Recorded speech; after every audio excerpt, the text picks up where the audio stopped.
is up, NFL fans? It is your boy, Kevin Phillip Fox, and we are back for business. Don't adjust your television screens. Don't adjust your phone screens. Don't adjust your laptop screens. Legit football is back, and hopefully to stay. We're working out schedules. We're working out lives. It's our off season too. Y'all already know the vibes. I got great news, and I got better news.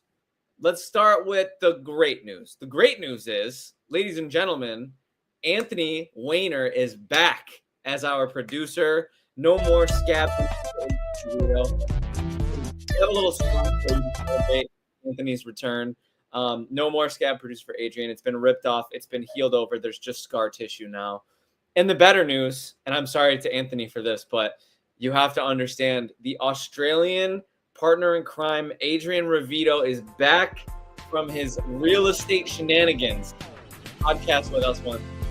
What's up? And you're muted. That's a good start. You know what? We're in off-season form, and it's okay. All right, it's okay. Don't get on me. Yeah, I am a real estate owner now, so exciting times. I'm still in this familiar background, because we're not moving for another month or so. But I will no longer. I have my weekends free. For those in America watching, this is currently Saturday morning for me, and so yeah, it's exciting times. Major congratulations to you, bro. Very, very excited to hear that. Congrats on the deal. Are we happy? Are we elated? Are we ready to? Oh, we're so happy. Yeah, no, it's like, I mean, look, the place we got is just so much. So I'm moving my camera around. Truly off season form here. Oh, truly. Yeah, we're moving a bit further out, but the place is bigger. We're gonna have the room we want. At the moment, my lounge room is covered in kids' toys. God. We'll have a toy room. It'll be nice. And yeah, I'm pumped. And shout out to Fabian, man. Fabian's holding it down for you, man. Is he doing complete sentences yet? He gets 2 or 3 words together at certain points, but he's getting there slowly. Colleges? Sorry? Is he looking at colleges yet? Yeah, he's pretty much. You know what's weird? This is a random topic. The other day, we were in the lounge room, and he just started walking backwards and said "moonwalk." Is that like I don't know who taught him that. What a beast! Someone taught him it. He watches this TV show called Blippi, which is it's a US show. Actually, you may have heard of it. I love Blippi. Yeah, maybe he taught him it, but really random. Anyway, he's a little pimp. I'm sure he'll make his standard debut at some point. As long as he's not watching Skibbity Toilet, he can watch whatever he wants.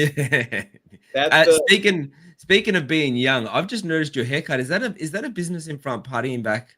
What do we say? That's a fresh. It actually suits the hell out of you. In Australia, the mullet's really like we've discussed this before, but the mullet is very what's the term? The mullet is for our equivalent of you've got the South. I don't know what the political correct term is, but like the sort of can I say hillbilly? Like the stereotype of what a hillbilly would be. Those type of people down south. Yeah, that's the Australian equivalent of them. I love it, dude. I'm going for like 80s new wave singer. That's kind of like my aesthetic.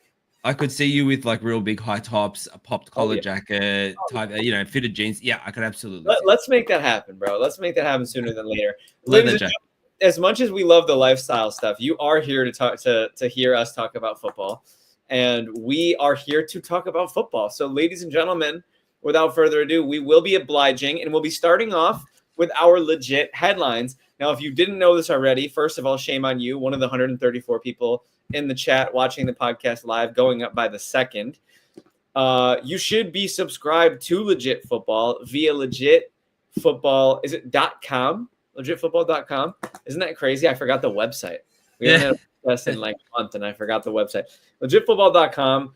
Subscribe to our free daily newsletter. 6 headlines in your inbox every single morning. The best way, bar none, to get your NFL news. Without further ado, we're going to talk about some of the biggest legit headlines of the week. Today is Friday, and in the off season, the headlines. We do some legwork here, but there's some good ones. There's some good ones today to dive into. So first and foremost, the San Francisco 49ers have elected to extend the artist formerly known as Mr. Irrelevant, Mr. Brock Sturdy himself.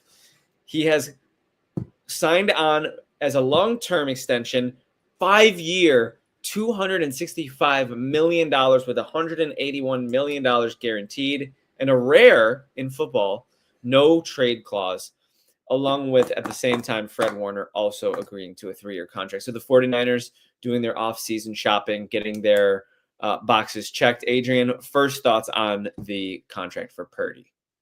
Yeah, this is a hard one, and it's kind of like hotly debated as to whether they've overpaid or not. My thing on this, right, is that Purdy fits the system. We know that. I understand and again we've talked about this on the show. He's a game manager, but that's not necessarily a bad thing, and it works well, right? So you pay him because he works within that system and he's brought you to a Super Bowl and you have to pay him. The alternate is you move him on. You sort of Shanahan, I could imagine him being a bit like, oh, I trust my system enough that I can make anyone work. He took freaking Jimmy Garoppolo to a Super Bowl. So I understand that. But I think it makes sense. I think you're better off like paying I guess a known quantity in what you've got in Brock Purdy. He does the right things. If you look at his stats, and they're not fantastic when you kind of break down certain things. When he's got all his players there, his record was excellent. When he doesn't, it was not. When they've trailed in the second half, he threw 9 touchdowns to 15 interceptions. So he's not the like, I'll bring you back I'll bring you back from the dead, put my team on my back and win the game for us single handedly. So yeah, I agree with the kind of hot takes of him being a system QB and maybe he's not an elite QB. But I think in this day and age, you pay a quarterback if they can do what you need them to do. And for Shanahan, Brock Purdy does that. Yeah, and I think I like your points. I think I have to agree on the game manager portion, and I think I agree that it's not a bad thing. Game manager is such a misunderstood term, I think. I really think that game managers are just in place to, as the name would suggest, manage the game. But it doesn't mean that they can't make big throws down the field. It doesn't mean that they can't create with their feet. It doesn't mean that they can't make exciting plays. That's just not what we're saying when we call somebody a game manager. So first things first, we gotta get that out of here. We gotta get that out of the way. But in addition, I'll say Brock Purdy, I think, kind of has crossed over a threshold of he actually does have some playmaking abilities. He does have the ability to create outside of structure. We've seen it quite consistently, and it's pretty impressive given his athletic profile. He's not extremely fleet of foot. He doesn't have a cannon arm. But if the pocket breaks down, Brock Purdy doesn't break down. He can hit throws outside of structure. He can maneuver the pocket and find the open man down the field. And hopefully in due time, now with the cap kind of clearing up, hopefully in due time, they get him some real weapons, because I think that's an area where San Francisco, they do have great weapons. Don't get me wrong. George Kittle's excellent. The Brandon Ayuk signing, hopefully it ages better than it looks right now with the torn ACL. But if they can get him some weapons, if Pearsall pans out, I'm glad they got Deebo Samuel out of the building. I didn't really think he was a good fit anymore. I think maybe what he did well, they kind of have moved on from. And lastly, to your point about Shanahan just needing a game bot, I'll use that term. I think it's kind of funny that Shanahan treats quarterbacks the way the rest of the NFL treats running backs. Like saying it's an insert X player here. You don't care about the player themselves. You trust your system. And I think that Shanahan weirdly, and this is the example, this is the exception to that rule, the Purdy signing, that Shanahan's found a guy that he likes the way he does business more so than not. So that's why they paid him the big bucks. Yeah.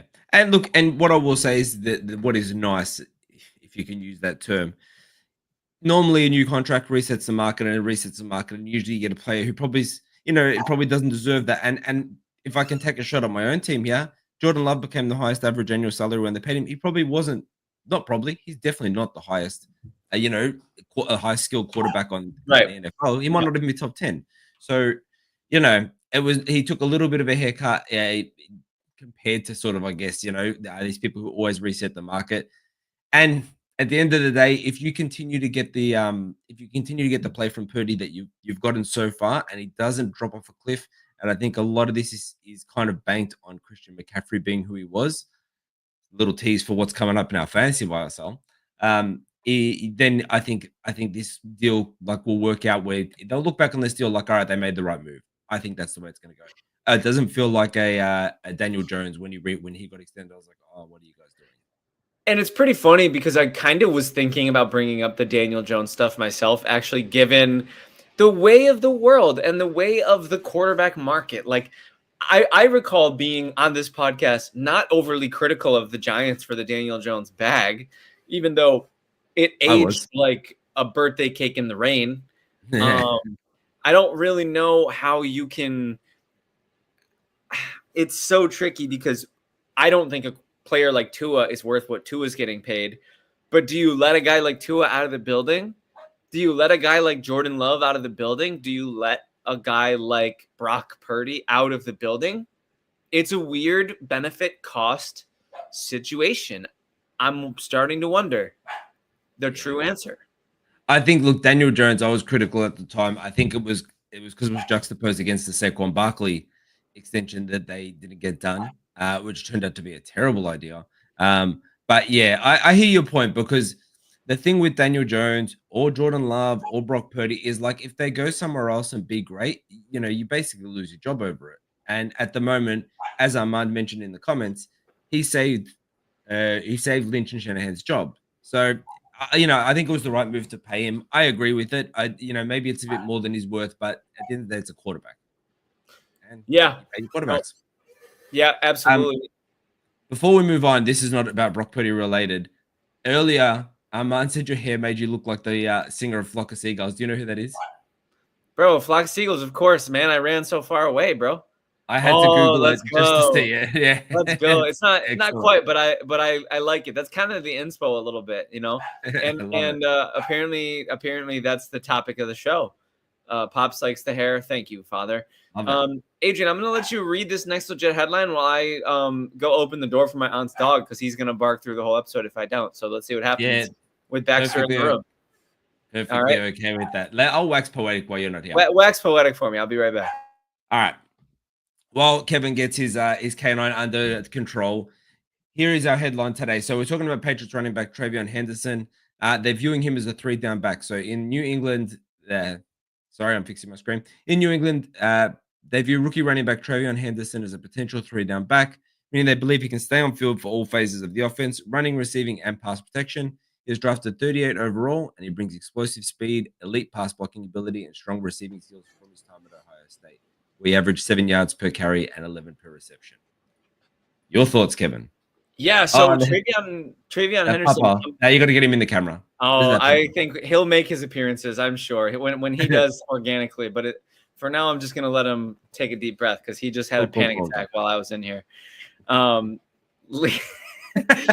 Yeah, there's Baxter, and he's a great dog, and he's very well behaved, in case you can't tell. So I love Travion Henderson, and I'm really excited about him in this offense particularly. I think Ramondre Stevenson, unfortunately, I think that his time in New England, I don't think it's necessarily soured. I don't think it's necessarily I don't think he's necessarily on the outs, but I think his play style as an RB1 for an offense that really wants to move the football, I think it's a little limiting. I just don't think he has RB1 every down potential. He's a good pass catcher. He's a pretty good power back, but he has a fumbling problem and he has a consistency problem. And we saw that on full display last year. He was kind of a fantasy liability, unfortunately. So we're kind of now at the point with the Patriots and their offense that, as you know, I'm a firm believer in their ascension. And with Drake May and a new coaching staff and Josh McDaniels, I think the sky is the limit. And Travion Henderson, he was one of my highest rated running backs in the draft. I really wanted him to go in the first round because I really wanted another great running back to have that kind of elite draft capital so that we could see another fantasy superstar emerge. Henderson, he didn't necessarily get first round draft capital, but what was his second, correct? 38th, yeah. 38th overall pick. That's elite draft capital, and to an offense that I think will ascend. The O-line's terrible, but he could be a safety valve. He's got pass catching abilities, like this headline points out, that he could be a 3-down back.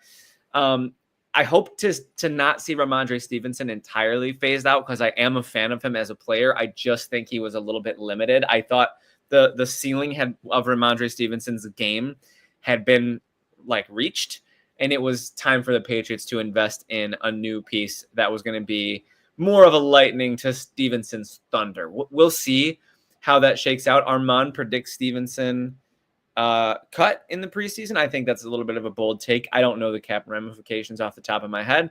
Adrian, what do you make of the Travion Henderson stuff, and what do you think about the impact on Ramondre Stevenson?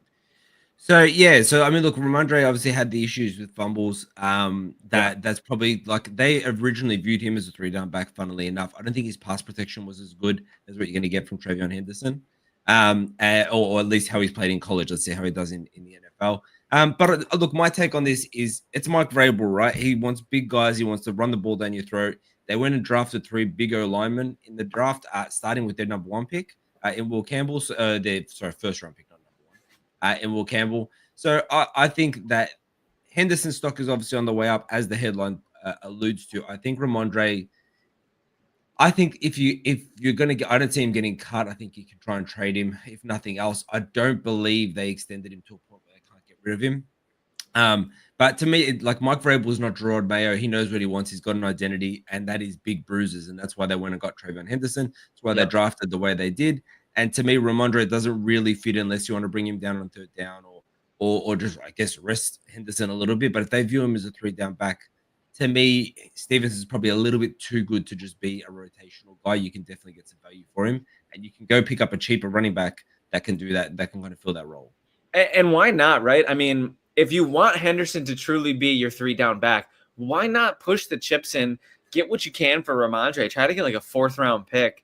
Running backs there's a running back renaissance right now in the NFL, and I'm elated about it. I was always team pay running backs. You recall years ago when the great running back depression was happening, and we were wondering if running backs would ever get paid again.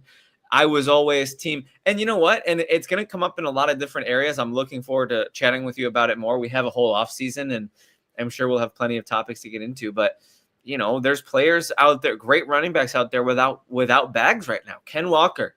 No contract right now. Contract year. James Baby Cook. Yo, boy. The artist formerly known as Baby Cook, who is almost damn near a man at this point. He was, he's going into his last year of his deal. So does he get a big bag? So just side note, do you want him to get the bag? Like, I know you love him, but like he's asking for 15 mil, and I think that's too steep. If he would take 12 or even 13, I'd do it. I don't think I'd give him 15. I think our producer is hinting us to move on. I think we should. Oh yeah, let's do it. And I love it. That's why it's great to have a producer again, because you and me. Good. We'll ramble all day.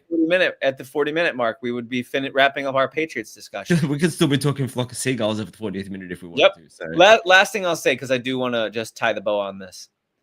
Patriots are on off-season darling watch. I've been saying it every single episode. I agree. They're on off-season darling. Don't agree. I still won't let you. No, I won't let you do it. I can pick them. Oh, you wouldn't be allowed to. Absolutely not. I will fight. I hate them. I will fight for them. And plus, I know if I pick them, that gives them the Kevin Phillip Fox guaranteed first round in the playoffs, guaranteed winning a playoff game. Anyways, ladies and gentlemen, moving on. Giants running back Cam Skattebo, I believe it's pronounced Boo. Let's lock that in. Could rise up the depth chart. Cam Skattebo, a physical and versatile rookie running back for the Giants, is impressing coaches and could quickly move up the depth chart. He's currently competing with Devin Singletary, the artist formerly known as Motor, and My Boy, for the RB2 role, and may eventually challenge Tyrone Tracy Jr. for the starting job. His strong college stats and dual threat ability make him a promising weapon in the Giants' offense. Adrian, take this one away. Yeah, so look, I won't rip too much on this. I didn't know it was Skattebo. I prefer Skattebo. It's easier to say, but I'll go Skattebo, and I take your word on this. It was like a really intriguing draft prospect because people had him mocked anywhere between kind of the 2nd and the 7th round. Like it was one of those ones that sort of you didn't know if he was going to get taken way too early, way too late. Could be absolutely be a diamond in the rough. I like Tyrone Tracy. To be honest with you, so I would like to see them have a shared role. I don't like Devin Singletary. I know he's your boy. Pretty sure you tried to trade me him for a 2nd or 1st. But that's okay. Sounds like what it is. It is what it is. But yeah, so look, it doesn't surprise me that he's rising up the depth chart because there was a lot of talk about him. I think when we did in our mock draft, did we have him in the 1st? No, we definitely no, we didn't. No, we didn't have him in the 1st. No, that would be a bit crazy.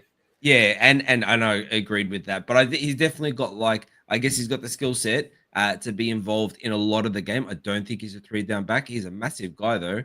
And yeah, like I mean, like I said, I guess it doesn't surprise me that he's rising up. I definitely think he'll take Devin Singletary's job just based on his college tape. But I don't know. I'd like to see a split role between him and Tyron Tracy. I'd like them to be, and they're not the same caliber of player, but I'd like them to be an LG or Bijan Robinson, where they've both got their roles to play, or like a Gibbs and Montgomery. They've both got their roles to play, and they cycle them in to use their strengths. Sometimes when you have 2 starters in fantasy, it means you have 0. And in fantasy, I agree. Let's hope for the fantasy sake of it, some sort of a clarity emerges in that backfield. I like Tracy quite a bit. He kind of reminds me of Fred Jackson, the way he plays. Fred Jackson used to be like one of my all-time favorite players. He's actually, before Josh Allen, he was my all-time favorite Buffalo Bill. Oh. Kind of a deep pull. And then Cam Scadaboo, to kind of, answer the question about whether or not he'll rise up the depth chart or not. We've seen the rumbling 240 bowling ball fullback build player in the NFL before, and we've seen it actually multiple times. If you recall, there was a guy named Mike Allstott for the Bucks, and there was a guy named Toby Gerhart. One of them is a potential future Hall of Famer, definitely a Bucks Wall of Famer. Mike Allstott, all-time great player. Look up Mike Allstott highlights if you want to be wildly entertained. And then Toby Gerhart was just a complete flameout. So will Scadaboo go the way of the Allstotts and the old fullbacks of yesteryear, or will he go the way of Gerhart and just kind of be a bust? That's kind of the possibilities that I foresee myself. Yeah, all very fair. Yep, but that being said, Singletary, it's my guy. To me, he doesn't factor in this at all.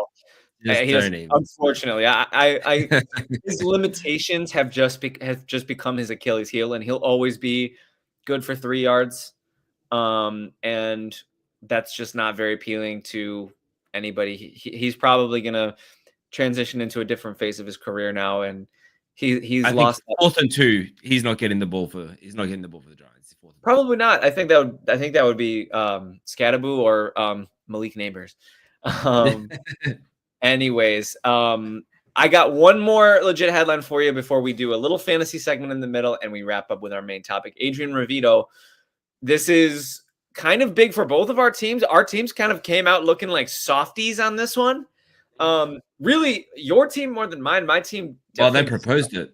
My team is not allowed in the salty spittoon anymore. That's for sure. But your team is Weenie Hut General, without question. So the tush push has been allowed for one more season. We will see the Philadelphia Eagles line up in that signature lame fall forward for 1.5 yards in crucial 3rd and 4th and 1s. The NFL's controversial tush push play will remain legal for the 2025 season. At the recent Spring League meeting, a proposal led by the Weenie Hut Jr. Green Bay Packers to ban the play narrowly failed, receiving 22 of the 24 votes required for approval. This decision allows the Philadelphia Eagles, who have effectively utilized the tactic, to continue its use. Among the 10 teams that voted, among the 22 teams that voted to ban it, and one of the most vocal detractors of it was my Buffalo Bills and Sean McDermott specifically, citing player safety is the reason why. However, as I'm sure you probably have heard by now in the media, there's not a correlation between the tush push and an increased likelihood of injury. So I'm kind of wondering whether or not we're looking at, in my opinion, and maybe hear me out, because I always game theory everything. It's kind of a weird tick in my brain.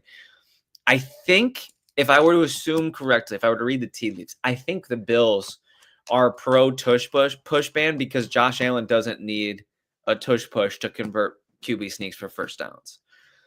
So I think if they can take away an advantage that they don't really need to utilize, I think it would be advantageous to them. They still have their own version of the tush push. They call it the Buffalo Snowplow, and it's pretty effective. But I think the Bills will be fine without the tush push. I think teams like Green Bay, teams like Arizona, they are not going to want to run their smaller framed quarterbacks through those rugby scrums. Yeah. So I think it makes sense for certain teams. Other teams, I think there might be a competitive advantage trying to be gained. What's your thoughts on everything I just said, but also on the tush push ban itself? Yeah. So, all right. I'm so torn on this one, right? Because from an analytics, from a standpoint, I don't see the correlation between injury and this. I can understand teams wanting to ban it. I can understand teams not wanting to ban it because you've got the viewpoint of, well, if you can't beat it, if you get better at stopping it, which is a perfectly good viewpoint. Like, and to me, that's who embodies that, the Lions, who voted to keep the tush push in play. You've got teams that are currently and have been building around towards being able to do it like the Eagles. So you're getting bigger bodied men in to be bigger bodied linemen to be able to get in, and that's why the Eagles do it so well, because their line is so huge. So you get to a point after the draft, hey, I've just taken these big linemen, and then now I'm not going to vote to ban something that I got him for. Yeah. As a football fan standpoint, though, I freaking hate the play. Not for anything. It's just boring. Like, it's not pretty football. It's not good looking. It's not entertaining. And you could argue the quarterback sneak is the same point, but like the Eagles could line up at like 3rd and 4 and 2 tush pushes come in. Like, Yeah. it's almost too much. And we played the Eagles in week 1 last year. And it got them over the line. I'm fairly certain they converted, might have been 2 of 4. The Packers were actually okay at stopping it, funnily enough. But every time the Eagles were playing, you knew it was coming in the game. And to me, that's what I don't like. There's games where you know what the team's going to do and they're successful and it's amazing. But the tush push is not one of those instances. So as a football fan, I kind of wanted it banned and gone. And we could just stop this discourse because it's gotten far too much attention for a single play. But I don't look. I get why they went down the angle of player safety as a reason to get it banned. I think it's just you can't do it as good as the Eagles, so ban it, because that's like the Eagles were the targets of this ban. There's no other team. I don't know the Bills do it as well, but they don't do it as good as the Eagles. And if I'm not wrong, that was the bad call on the 4th down was the Buffalo snowplow. If I'm not wrong. It might have been a Buffalo snowplow. The Bills have done their own couple iterations of it. Sometimes they have a receiver lineup or a tight end lineup behind Josh and give him the push, but sometimes they have Josh do. I don't know if you've seen Josh's particular QB sneak method where he just kind of immediately hurdles to the left and tries to like go through the guard and the center's like gap. Yeah. And that's a pretty interesting little move. It's pretty effective. So I'm not mad at it. I'll say in a similar vein as to what you said, I also hate the tush push. And I also was hoping it would get banned for the same reason of it's boring and I don't want to talk about it anymore. But if I had a vote, I would vote for it not to be banned, despite my hope for it to be banned, because I get that. I don't think there's anything wrong with it from a competition standpoint. I think, like I said, don't be a weenie hut. Just learn how to stop the play. Like that's the beauty of football, and we've seen it forever. Punch, counter punch. When Wildcat was all the rage for 45 minutes in the mid 2000s, they didn't ban Wildcat. Yeah. You know what I mean? Just like figure it out. They don't ban Hail Marys. Just figure it out. You're being soft. Whatever. I'm sorry. I don't mean, I'm not a macho tough guy, but like I'm not a macho tough guy, but I love football in its purest form. And despite thinking tush push is boring and lame, it is purely football. I mean, yeah, and if you go back, well, let's say 40 years, like 40, 50 years, like there wasn't even a forward pass. Like this is football at its core, is just pounding the ball through a line of massive men. So I agree with you on that. Like I said, purely from a fan standpoint, I don't enjoy the play, but I'm not gonna say I'm glad it didn't get banned, but I can understand why. Yeah, like I said, I wish it did so that it could be over, but if I had a vote personally, I wouldn't ban it. Great discussion. Adrian, we have one segment to get to before our main topic, and that is a dynasty fantasy football buy and sell. We're going to be doing a lot more fantasy football content as the offseason wears on. Don't you worry your pretty heads, Armand and my dad, who I'm sure you're both so concerned with dynasty fantasy football. Anybody else in the 437 watching, please drop a comment. We love engaging with the viewers. It's probably the best part of the show for us. We love the community. So please feel free to ask questions, about what we're talking about fantasy football, about anything. But that being said, Adrian Revito, I'm going to start with you. You can start with your buy or your sell. Dynasty fantasy football, who are you going out there in this time and trying to acquire? And who are you going out there and trying to unload? All right. So this is a personal one between you and I, because earlier in the season, I was ridiculed. I was ridiculed publicly for trading you Christian McCaffrey for a first, and I think he's a sole candidate. I could look like the biggest moron for this, but the nature of his injuries over the past year, and I know he's been active in the offseason program and he seems healthy and all that sort of jazz, but the nature of his injuries brought back kind of like warm memories of when he was with the Panthers and he was either amazing or he was off the field.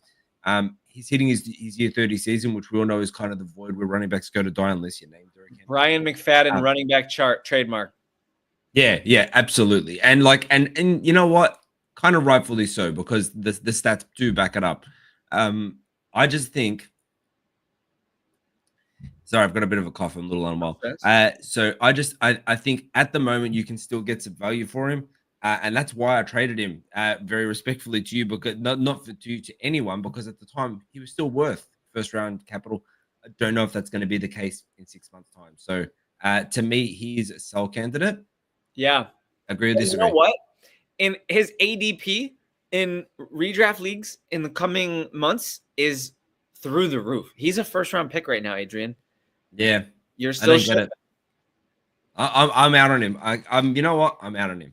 I've been thinking a lot, because so one of the ways I try to like make sure my dynasty team is going to be competitive is I stack it up against what I might have if I did a redraft team. And right now, Christian McCaffrey on my dynasty team in the Demon Dino League, he's a first round. He would be my first round pick if I had one. And it's really hard to part ways with that when their ADP is reflecting the market is in on them.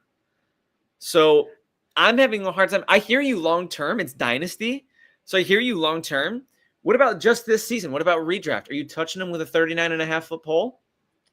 See, to me, no, because I don't know if he's going to play 17 games. It's not. I don't know if it's. Yeah, it's not that. It's just that there's a litter of running backs through the past where they were like out of this world, hit 30, drop off a cliff. I'm not saying it's going to be that bad, because Christian McCaffrey is an excellent player. I'm more worried about his injuries. I'm more worried about how much they're going to have to use him. And if they're just like, yeah, everything's fine, he was just one bad season, it's like, no, it wasn't. He had several bad seasons with the Panthers where he played 4 games, 6 games. And so like I'm not taking, to be really clear, to Christian McCaffrey is an avid watcher of the show. I'm not taking away from his skill. I just don't know if his body can handle it. And in real life, buy is Gloria Rivera, my wife, who made me a coffee and brought it during the. Oh, that's a beautiful thing. That's she's just awesome. She's the bomb. it's a beautiful thing. So yeah, so here's my sell. I love it, man. I can't even knock it. Look, I'm on the line with a couple teams with deals.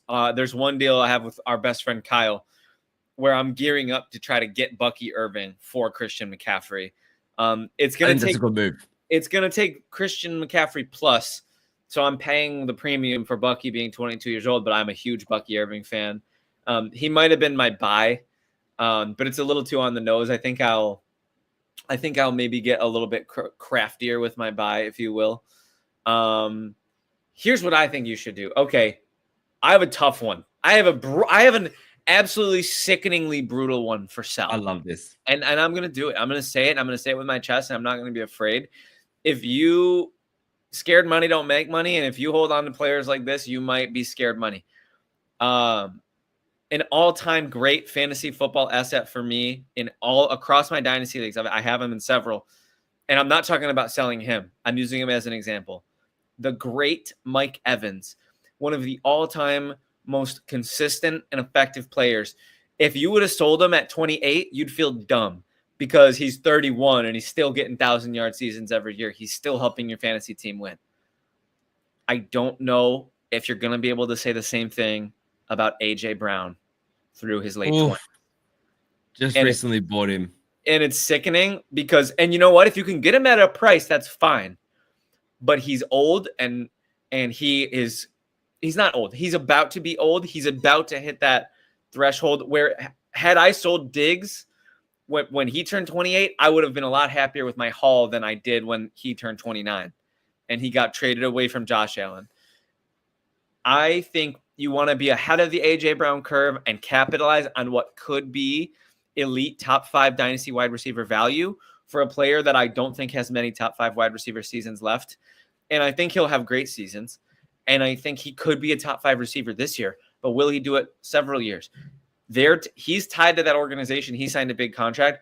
Hurts is tied to that organization. He signed a big contract. They don't have the best chemistry. It's documented. They fight a lot. A.J. Brown, after the Super Bowl, didn't celebrate winning a Super Bowl. He complained about his lack of utilization in the big game. Unfortunately, I don't like doing character stuff, but I think that tells you a lot about what he values. And I don't know how long that marriage is going to last. So A.J. Brown is my sell.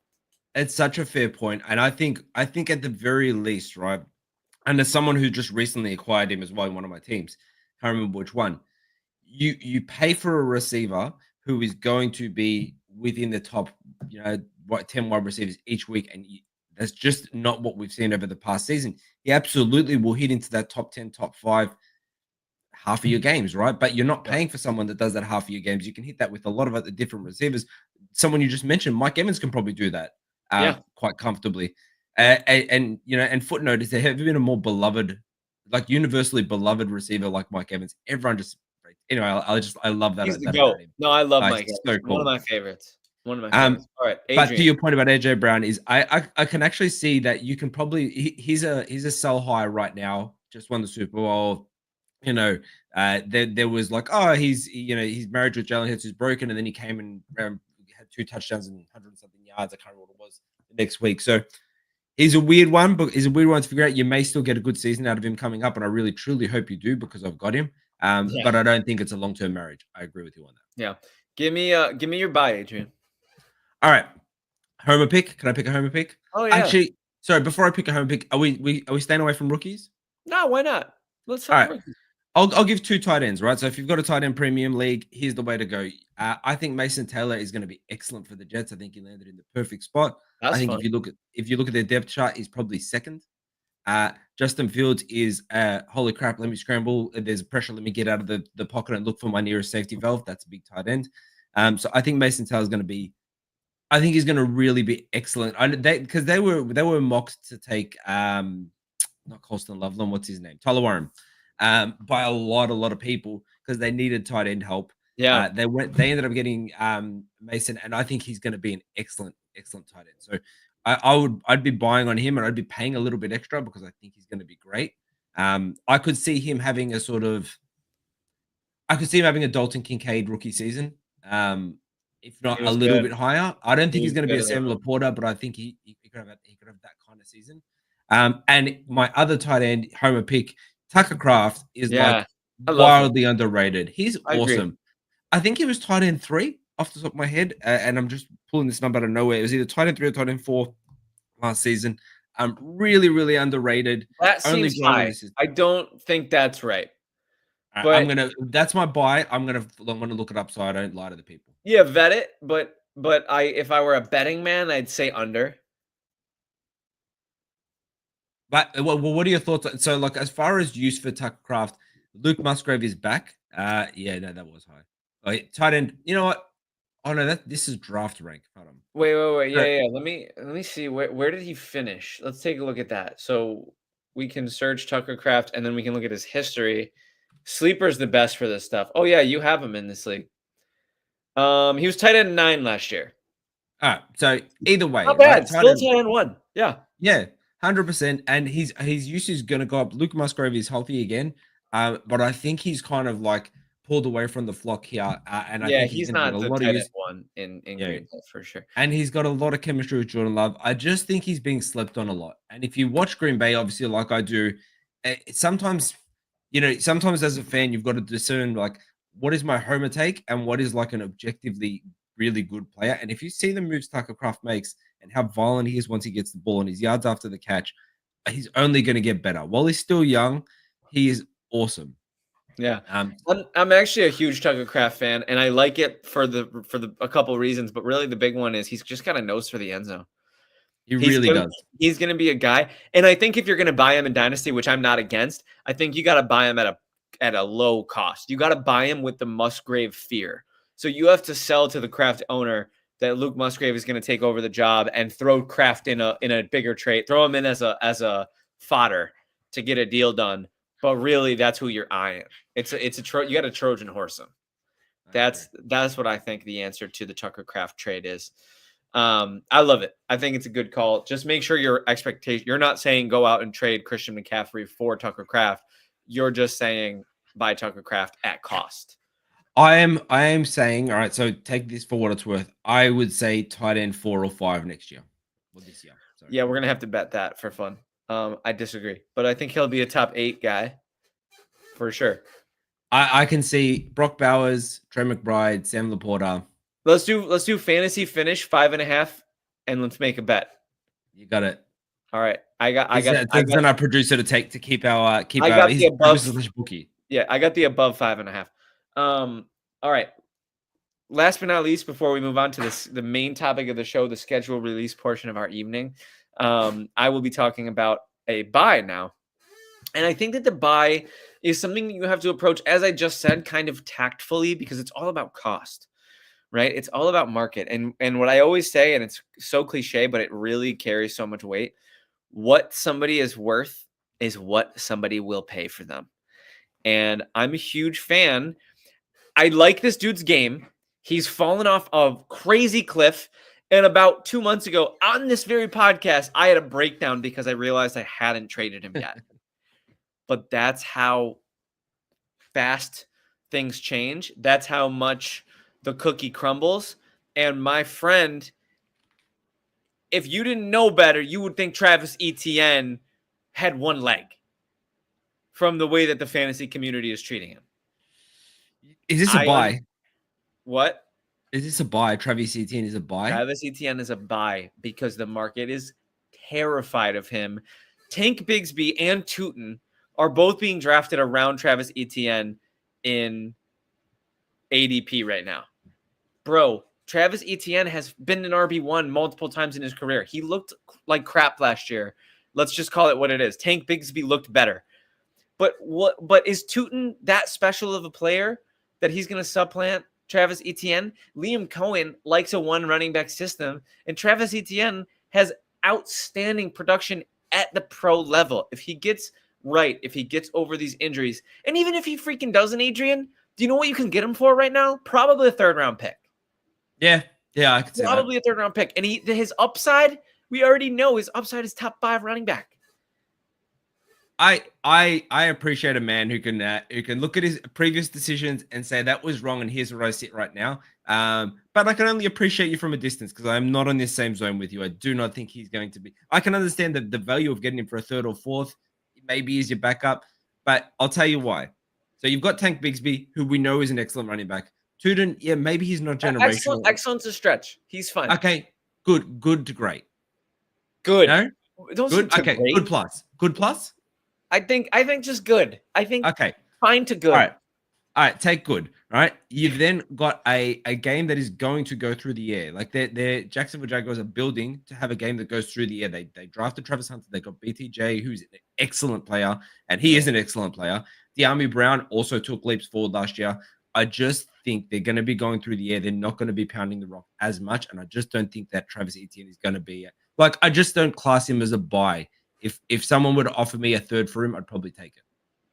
I think he's a buy in the sense that the market is so out on him that you can get him for nothing, and he's a lottery ticket at worst. What is going on behind you? Baxter's having a mental breakdown. This is just for the people who want to know. This is there was just pillows flying around, and I was like, "What? How is that happening?" He's having a little episode. He's my buddy, and we've had a good week together. But he just misses my attention, you know. And I'm sorry, Baxter, but the people of legit football need me right now. Who doesn't miss your attention? I get it, Baxter. Ladies and gentlemen, it is time. Thank you, Anthony. Wow, I was going to do the whole thing, but you know what? It's time for our main topic. And ladies and gentlemen, we haven't been with you for a while, so we're going to talk to you guys about the NFL 2025 schedule release. Adrian Revito, what are your first impressions of the schedule? What stands out to you? So all right, so I had a couple here. I'm gonna start with my first one, which is my tagline here is poor old Jackson Dart. Have you seen the Giants schedule? Is it bad? Oh my god! Can I tell you I brought this up to have this discussion. All right, I think their easiest stretch in 17 games, easiest stretch is Packers and Bears. That's the easiest. That's not great. The That is not entire an easy. season. That is not very easy. And that's my team. I'm not ragging. That is as easy as it gets. They are. All right, sorry. I'm gonna bring it back up. Hold on a second. So here's the teams they're playing through 17 games. Okay. I'm gonna try not to repeat anyone. Commanders, Cowboys, Chiefs, Chargers, Saints, Eagles, Broncos, Niners, Bears, Packers, Lions, Patriots, Raiders, and Vikings. Who's the dummy in there? Like, and this is, I mean, the Giants have the hardest strength to schedule based on previous results. But one of my first takes when I saw this was like, oh my god, like, when Drake May came in at kind of week 4 last year, it was sort of like, all right, get through the gauntlet with your veteran, get Drake May in so he doesn't get pounded. Like, they have no easy. There's no equivalent here. Like, when are you going to bring him in against the Saints in week 5, and he gets one game and then he plays Jim Harbaugh's Chargers? Like, you gotta wonder where the schedule makers failed them, because literally when you're finished last in your division, you're supposed to play a last place schedule. And they were far and away last in the NFC East. They drafted 2nd overall. So you would think that they would get bailed out. You would think that they would get some cupcakes. But it sounds like, wow, that's really tough to hear. Brutal. Yeah, and you know what? As far as the gauntlet goes of like games that I'm the most looking forward to, I think it's kind of low-hanging fruit, but I'm going to tell you right now, brother, there is no game that I'm looking forward to more than the opening freaking kickoff game of the season. It's not a bad game, Dallas versus Philly, but we all know what it feels like when there's that excitement. We all know that game, even if it literally could be Panthers Browns, and I would sign up 10 times out of 10 with belts on. And so that's the easy, the low hanging fruit of like, that's the game I'm the most excited for, just because the football's back, I couldn't agree with you more. Like, I try and put myself through preseason games, but I don't love it. Because by that point you're so starved for football that any game would be amazing. But that in particular is a good opening game. I mean, I don't know about you, but I think since the George Pickens trade, I'm kind of actually excited to see what the Cowboys will be this year. I mean, I'm excited. Sorry, not excited. Every year, people are excited to see what the Cowboys could possibly be. I don't want to flog a dead horse here, but I feel like this could be the year where maybe they can bring something to be. So let's see how it goes. So that is a good game. I got a couple of good games that I like. A couple of bird's eye view looks here. One of my first takes was the Titans #1 pick overall, 0 primetime games. That's rough. So stupid. Such BS. And I love Cam Ward, man. I'm really excited to watch Cam Ward play ball.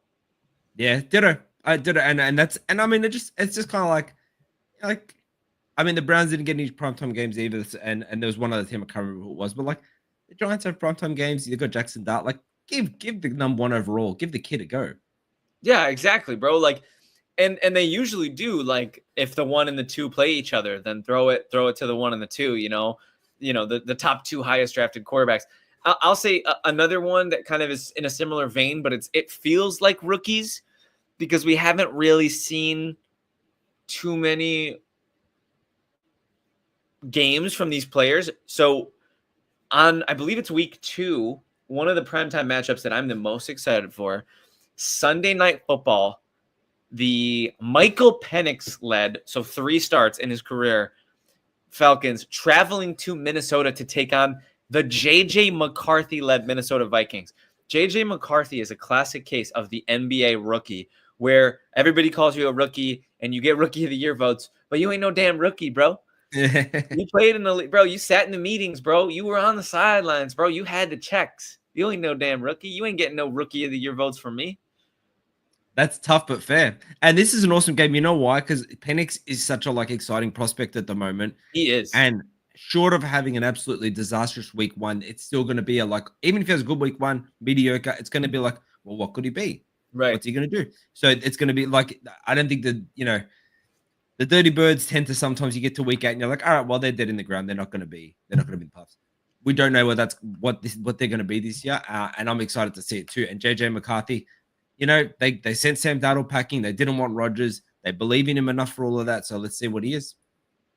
Yep, and we already talked about toughest draw. Let's just go through. Anthony did a fantastic job prepping our document. Shout out to Anthony. We already did first impressions, toughest draw. You got any head scratching primetime games for me, bro? Any primetime games that you're like, how the hell did this get picked to be primetime? Yeah, I mean, look, Cardinals Seahawks week 4. That one was a bit head scratch. I mean, there's nothing that really stands out that's like that's pukey. Yeah, because you also don't know what it's going to be. Like the Cardinals, Marvin Harrison's meant to be taking this big leap this year, but we can agree he wasn't what we expected him to be. We don't know if Sam Darnold's going to be good. We don't know what that's going to be yet. So, and you know what? It's particularly risky. I know this sounds stupid, but Thursday Night Football has been getting a bit of a hiding over the past 2 seasons for getting like poor primetime time. They made a bit of a comeback last year, so it's just a risky game to take early for Thursday Night Football because we don't need, if you get the Sam Darnold of old, we just don't need a stinker like that by week 4. Yeah, and it could happen, right? We kind of have to brace ourselves for it. I'm looking at week 5. Who decided that I needed to watch Patrick Mahomes and Trevor Lawrence on Monday Night Football? I mean, you're gonna be seeing Patrick Mahomes a hell of a lot. I know, and he's got 8 primetime games, and I don't care. Whatever, dude. We know the Kermit the Frog. He puts ketchup on his steak. He's this top 2 all-time quarterback. We know the shtick. We know the routine. I don't care that they're on primetime all the time. I like when they're on primetime because I get to hate watch them. But at least don't give me the Jags, bro. Don't give me the trash Jags. Here's the way I'm looking at this game because I agree with you. And as far as like exciting primetime matchups, it's not one of them. But I'm kind of looking at like Travis Hunter and seeing what he can do on the other side of the ball, hopefully in this, and seeing if he can maybe put a few clamps on some of the players of the Chiefs. So that'd be cool if he's rotated in, so it could be exciting. I don't know. I think the Jags are one of those teams where I feel like the NFL wants to make them happen. That wants to, and obviously they've got such a big following overseas, and they're playing their games in England, and like I kind of get why they want to make the Jags a thing, but I just kind of like, I don't know if you use Reddit. It's kind of like Reddit trying to make a new Reddit a thing. It's like, just stop, dude. I'm not using your new Reddit. Like I'm using your old Reddit, and the Jags are not a good team. It's like Gretchen Wieners. Stop trying to make fetch happen. Fetch is just not going to happen. Stop it. Yeah, little mean girls ref. So yeah, some terrific. So we talked about some anticipated games. I think let's get a couple more of those under our belt if you got them. I got some. I actually got a few. So, all right, top 5. All right, so let's put a bit of a roster together here. I'm going to throw this one in here. I'm going to throw. All right, I'm going to put my number 1 at the top, and it's going to be, it's going to be a bit of a homer one because it's not the Packers, but it's Lions versus Bears week 2. It's Ben Johnson coming back to the Lions. Interesting. It's going to be such a like litmus test for Caleb Williams to see if he's progressed, because I feel like if he has, and the pure football fan in me wants the Bears to be good because I feel like it makes for better football. The Packers fan in me does not want that. So I'm, pardon me, I'm just excited to see Lions come in. They always play awesome football. They're exciting football against their former master. I just want to see what this is going to be, and I feel like there's so much intrigue in this game, and it's all centered around Ben Johnson's offense going against a team that owned that last year. So maybe they're not number 1. Maybe I'm reaching there, but I'm very, very excited for that game. Yeah, and I got one for you, and this is going to be, lo and behold, what do you know? Another Chiefs game and another primetime game. But I cannot wait to see how Jaden Daniels and the Washington Commanders stack up with Patrick Mahomes on Monday Night Football in Kansas City. I hate the Chiefs, but Arrowhead is such an amazing football environment, and that's going to be week 8. So it'll be mid-season. We'll know whether or not Jaden Daniels' rookie year was a fluke or not. I think we all are pretty confident it's not. I think we all know Jaden Daniels is that guy. And so him and Patty on week 8, again, I will be hate watching. I will be in my mustard yellow, cheering on Jaden Daniels. So yeah, that's a big one for me. Yeah, and I'll coupled in with that, I'll put Ravens at Chiefs week 4 because it's a potential AFC. I hope it's not an AFC championship matchup for your sake, but it's a potential preview. I think it's a massive game. It's enough into the schedule where the roster's thrown off. So I don't look. The Chiefs are the new dynasty Patriots. In that, I like to see them lose. So I want to see them lose in prime time, and I hate that because I would love to appreciate the greatness. Oh, But I here we just can't do go. it. Producer pick, I Detroit didn't want to Lions steal. This is a good at one. Philadelphia Eagles. That's a great pick, Ant. Yeah, that's a great pick. That's the team that everybody thought would be in the NFC Championship last year versus the NFC champion. So maybe a little bit of a potential NFC Championship preview.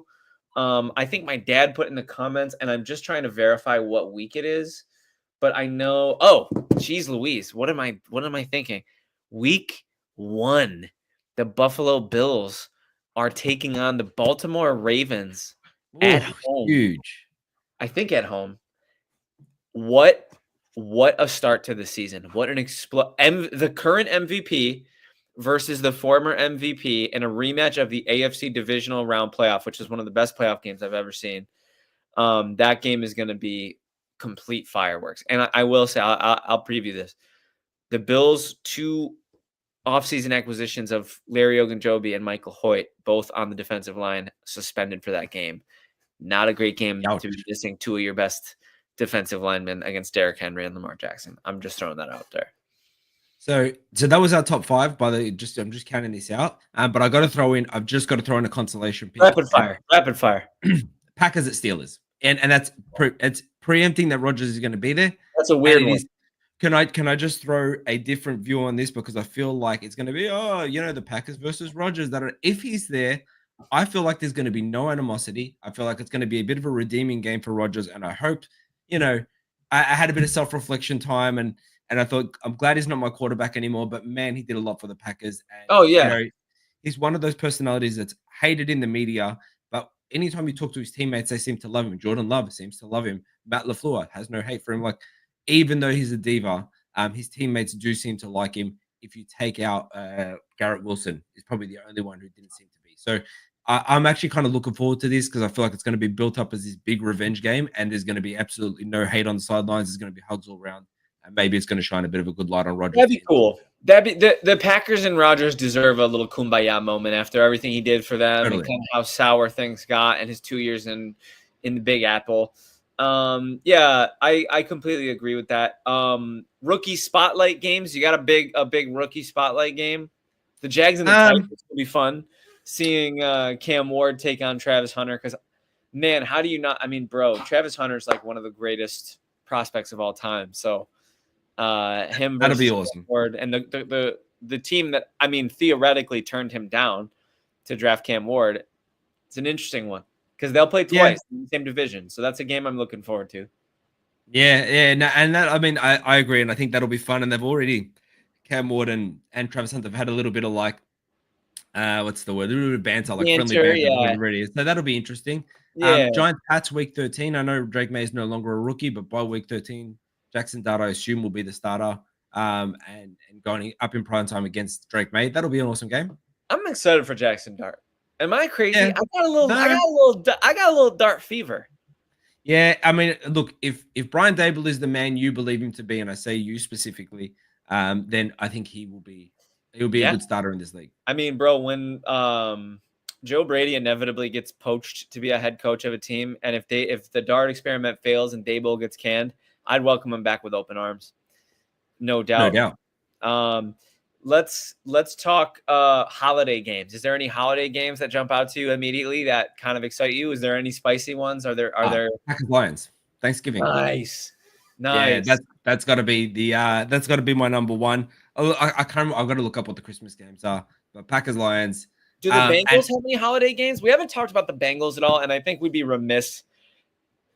Joe Burrow is one of the faces of the league. Do I think he's a huge cornball? Yes. Do I think the league is better with him? And maybe if he's good, yes.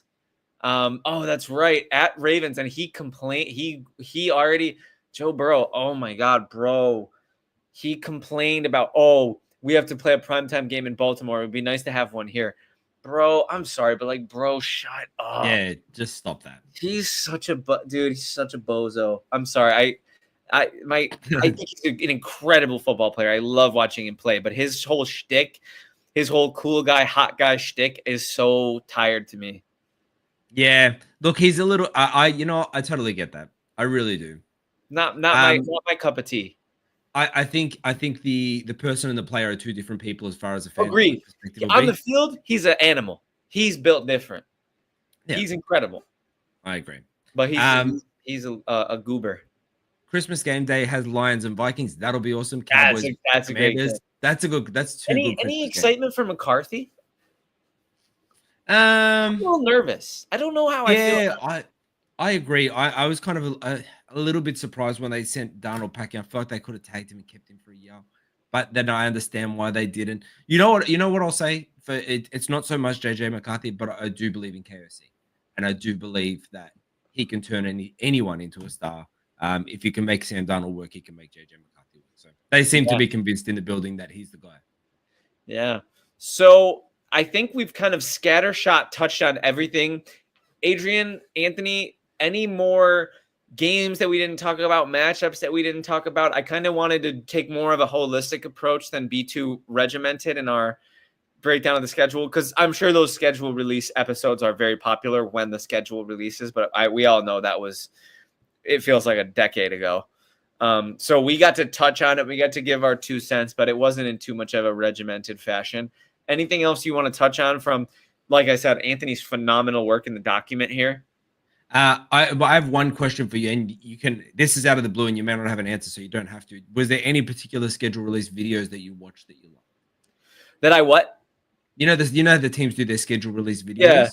Yeah. Any that you liked? Oh, I thought so. There was 2 particularly that stood out to me. One for obvious reasons, but one I loved the Minecraft stuff that the Chargers. Yeah, that's cool. Yeah, they're great. Cool. They do that they kill it every year. They're so creative. And then I also, did one team do like different like video game graphics? Like it wasn't just Minecraft, it was like a bunch. They went through a bunch of different video game worlds, I think. They might have. I haven't seen them all, but I did see a couple. The Minecraft one was very cool. I don't know. Did you by chance see Josh Allen and Brandon Beans? I did not. So watch it. So Brandon Bean calls Josh Allen. I'll just spoil it for you because it's pretty stupid, but it's pretty funny. He calls Josh Allen and he's like, yo, Josh Allen, we're making the schedule release video. What do you think we should do for it? And Josh Allen's like, just use AI. That's what everybody's doing. And then Brandon Bean's like, okay. And then he calls somebody and he's like, hey, I need your help for the schedule release. And it's Allen Iverson, American basketball player, AI. And he's like, here's the schedule. And he just holds up a loose leaf piece of paper with it like written really poorly on it. It's pretty silly. Not too bad. Look, this is not favoritism, so I didn't watch the Packers one either. They never release anything exciting. I did like the Colts. No, Titans. They did the what's it called? Schedule Rizzy. I thought that was quite funny. That's cool.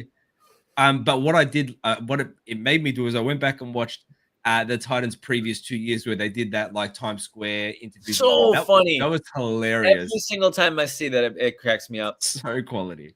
So, yeah, ladies and gentlemen, we did our holistic touch on the NFL schedule. Again, so amazing to have Anthony back. You feel the levers being pulled in the right places. You feel the pace. You feel the chop. This pod was a tightly run ship, and that's mostly thanks to Anthony. Ladies and gentlemen, Adrian Revito back on your screens. Not for long in that location, though. Next time you see him, he'll have a fresh new backdrop. Hopefully a massive. Not next time. In about a month's time, we'll be back. In a month's time, and I will not probably be at my aunt's house.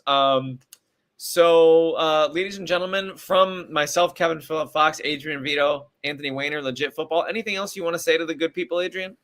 Nah, it's just good to be back as always, and we're working our stuff out.